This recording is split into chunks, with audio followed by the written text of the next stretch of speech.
ऐसा कुछ नहीं है। वो सरकार सुरक्षा की दृष्टि से जिले से बाहर जेलों में रखती है, उसी कड़ी में सरकार दूसरी जेल में शिफ्ट किया होगा। अब ऐसा कुछ है नहीं। तो क्या लगता है कोई इनकाउंटर की जो बात कह रहे हैं नहीं, ये झूठे अफवाह है, ऐसा कुछ नहीं। तो क्या लगता है क्यों इस तरह की अफवाहें ये नेता लोगों का अपना बयान है जनता में चर्चा में बने रहने के लिए, और कुछ है नहीं। इसके साथ ही गठबंधन जो है इंडिया का, उसमें लगातार दरारें मिलकर चुनाव लड़ना चाहते हैं, वही कांग्रेस के नेताओं को चुरकुट कहते हैं। दूसरी तरफ वो कह रहे हैं कि हमने सीटों के बंटवारे को लेकर के कई भी बात करे, वो कमलनाथ कह रहे हैं कि अखिलेश की बात में करिए। देखिए, ये नेता लोग हैं भैया, नेता नगरी है, और गठबंधन लोग करते हैं। ये गठबंधन चलने वाला नहीं है, सच तो यही है। उसका कारण है न चलने का कि अलग अलग विचारों के लोग इकट्ठा हुए हैं और सब लोग परेशान हैं। सबको सीटों की बड़ी ख्वाहिश है कि हम सब सीटें हम ही लड़ें। इससे यही वजह है कि लोग आपस में लड़ रहे हैं।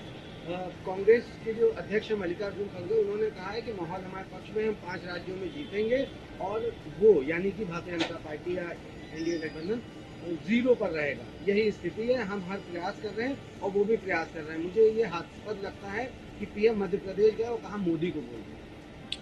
देखिए, हर नेता चुनाव लड़ाने वाला कहता मैं जीतता हूँ। जनता मालिक होती है और जनता वोट देती है, और जब रिजल्ट आता है तब सब लोग अपनी अपनी हार मान लेते हैं। जीतने वाला जीत जाता है, हारने वाला हार के अपने घर चला जाता है, जीतने वाला जीत के सरकार चलाता है। इसी के साथ अरविंद केजरीवाल ने भी ये बात कही कि 2024 में बीजेपी को सत्ता से हटाना देश में सबसे बड़ी देशभक्ति है। उन्हें 2014 से 19 में ऐतिहासिक बहुमत मिला था, अगर वो चाहते तो देश में जबरदस्त प्रगति कर सकते थे, लेकिन असफल है। देखिए, अब लगते तो हैं, वो भी तो विपक्षी एकता में है, तो रोक कौन रहा है? कोई रोक तो रहा नहीं है। ये लोग परेशान खाली हैं। जो गोलबंदी है, ये कोई सफल गोलबंदी नहीं है। अलग अलग स्टेटों में अलग अलग लड़ने वाले लोग हैं, उससे कुछ होना नहीं है। 2024 में माननीय नरेंद्र मोदी जी 330 प्लस सीट जीत के चुनाव पुनः तीसरी बार प्रधानमंत्री बनेंगे। ये विपक्षी लोग, जैसे हम यूपी की अगर बात करें, आप बताइए केसीआर जी तमिलनाडु से आके कई वोट दिलाएंगे, लालू जी आके कई वोट दिलाएंगे, ममता जी आके कई वोट दिलाएंगे। यहाँ कुछ है थोड़ा। कांग्रेस का क्या जनाधार है? 2 ही एमएलए कांग्रेस के पास हैं यूपी में, 6 एमएलए तो हमारे पास हैं। तो ये कहने से और करने से बहुत अंतर है।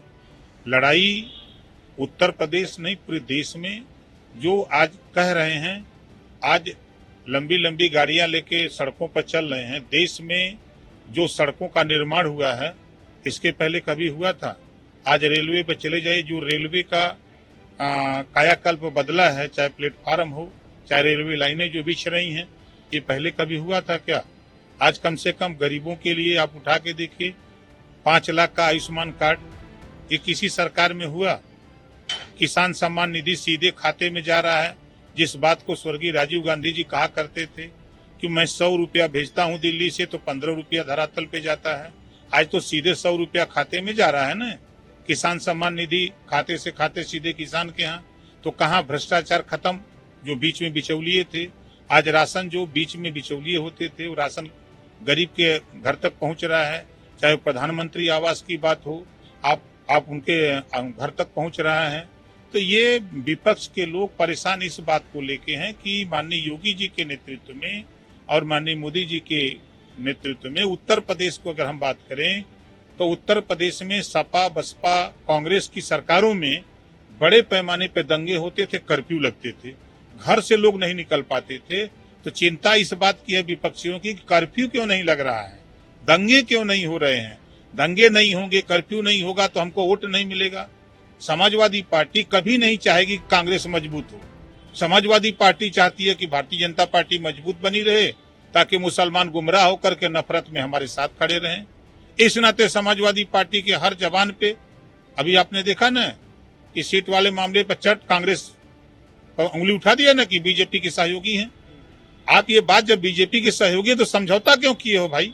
जब सब लोग बीजेपी के सहयोगी हैं तो आप भी तो सहयोगी हो। 89 में माननीय मुलायम सिंह यादव जी मुख्यमंत्री बने तो भारतीय जनता पार्टी के सहयोग से बने थे, भूल गए का ही है? कौन पार्टी है जो भारतीय जनता पार्टी का सहयोग नहीं लिया?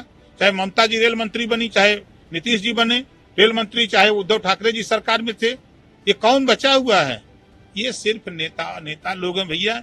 ये नेता लोग क्या बोलते हैं, क्या करते हैं, वही लोग जानते हैं।